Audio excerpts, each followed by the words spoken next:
Views को बटोरने के लिए आए हो। मेन मीडिया को टीआरपी चाहिए और तुमको व्यूज चाहिए।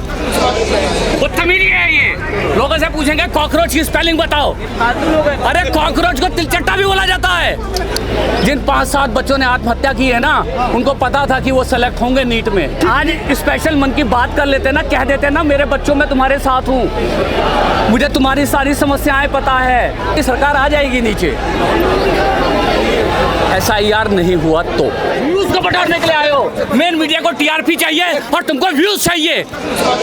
बदतमीजी है ये। लोगों से पूछेंगे कॉकरोच की स्पेलिंग बताओ। अरे कॉकरोच को तिलचट्टा भी बोला जाता है।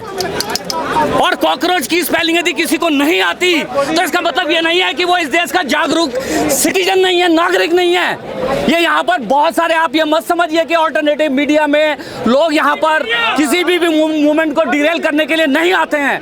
यहाँ पे बहुत सारे लोग हैं जो इसी काम के लिए आए हैं। जो वो लोग सोरोस फंडेड नहीं है, वो इंडिया फंडेड है। डिफरेंट जो है पॉलिटिकल आउटफिट से उनको यहाँ पर जो है प्लांट किया जाता है। ये किस काम करने के लिए आए होंगे, बता सकते हैं कौन लोग हैं, किसके तरफ से हैं? यहाँ पर एक NMF नाम का YouTube चैनल है, 1 करोड़ से ऊपर उसके फॉलोअर हैं। सोनम वांगचुक के लेह में जा करके उस आदमी ने ऑनलाइन माफ़ी मांगी थी। आप सर्च कर लीजिए।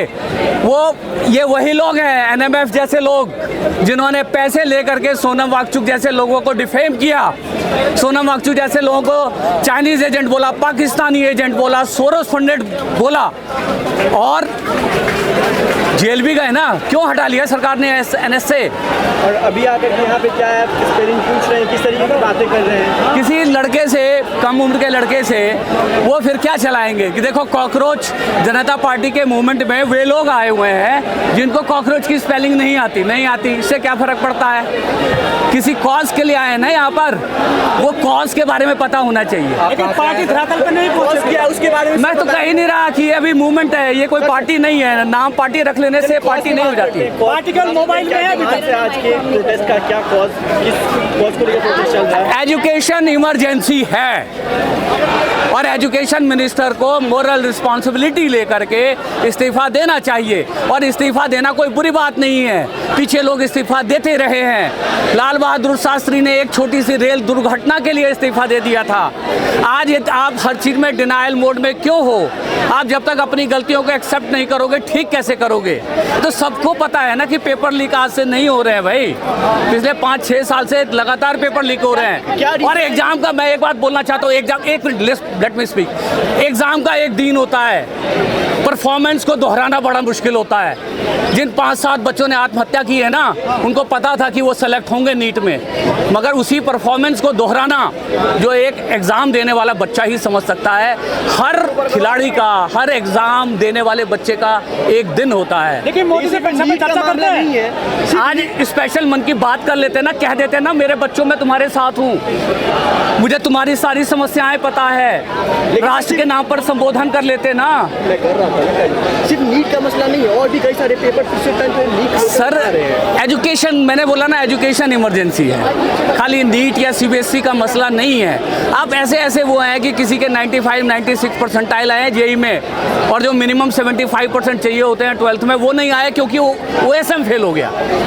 आप सोचिए कि कितना मुश्किल होता है आज की डेट में मतलब परफॉर्म करना। उसके बाद पता चले कि वो उसको NIT मिल रही है, मगर उसको 75% 12th में नहीं आए हैं, इसलिए उसको अगले साल दोबारा अटेम्प्ट करना पड़ेगा। आप समझ रहे हैं? अरे भाई तुम छोड़ दो यार, तुम जो बात कर रहे हो तुमको चाहिए मसालेदार बात, मैं नहीं करूँगा मसालेदार बात। जिस तरीके से राजनाथ सिंह ने कहा था UPA सरकार में इस्तीफा होता है, NDA सरकार में इस्तीफा नहीं होता, तो क्या लगता है, क्या इस्तीफा देंगे धर्मेंद्र प्रधान? देखिए, ये जो लड़ाई होती है ना, ये नैरेटिव बनाते हैं, परसेप्शन की लड़ाई है।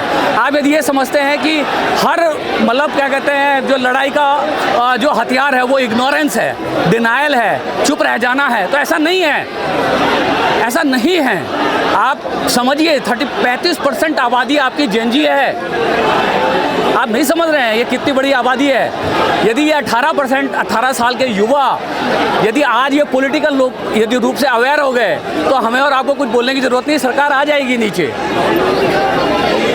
SIR नहीं हुआ तो ये प्रोटेस्ट का असर देखने को मिलेगा आज? सर, लोगों में इच्छुक मैं, देखिए मैं यहाँ पे आया हूँ, मेरी उम्र 60 साल की है, मेरी ज़िंदगी निकल चुकी। मैं ये कहूँ कि मैं यहाँ क्यों हूँ, तो क्या जो है मेरे बच्चों के बच्चे नहीं होंगे। आज ये मेरे बच्चे हैं, इनका भविष्य दांव पे लगा है, कल इनके बच्चे होंगे। मैं 4 साल की उम्र में दिल्ली में आया, बिहार का वो गरीब था, पढ़ लिख करके यहाँ तक आया। पढ़ाई का औजार भी छीन लोगे, पढ़ाई का हथियार भी छीन लोगे, हम कैसे ऊपर आएंगे, हम कैसे अपलिफ्ट करेंगे जो ये गरीब आदमी है और जो लोअर मिडिल क्लास के आदमी है, उसके पास तो एक विद्या ही सबसे बड़ा हथियार है। उसी हथियार को आप कुंद कर दोगे, उसी के पेपर बेच दोगे। आप कहते हो कि आरक्षण से जो बच्चे डॉक्टर बनेंगे वो जो है ऑपरेशन खराब करेंगे। मैं कह रहा हूँ ये पेपर बिक जाने के बाद जो बच्चे डॉक्टर बनेंगे वो क्या करेंगे, इस सवाल का भी जवाब चाहिए ना। क्या वो काबिल बच्चे होंगे जो सिस्टम में जाके कल डॉक्टर बनेंगे, इंजीनियर बनेंगे? शायद ऐसे ही लोग पुल बना रहे हैं ना, गिर रहे हैं बिहार, जो आए दिन गिर रहे। बिहार में ही नहीं गिर रहे हैं, अब बिहार को ही क्यों लेते हो? अब जरा सर्च करो गुजरात में कितने गिरे हैं।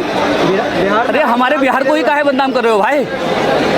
कोई पीछे नहीं है, कंपटीशन चल रहा है। पूर्वांचल एक्सप्रेस वे देखिए कितने टाइम पहले बना है, चिप्पियाँ लगी हैं आज उसके ऊपर। अभी देखिए अदानी जी ने बनाया है गंगा एक्सप्रेस वे, जाके देखिए उसकी। विश्व गुरु है हमारा देश। ये कैची क्वेश्चन है।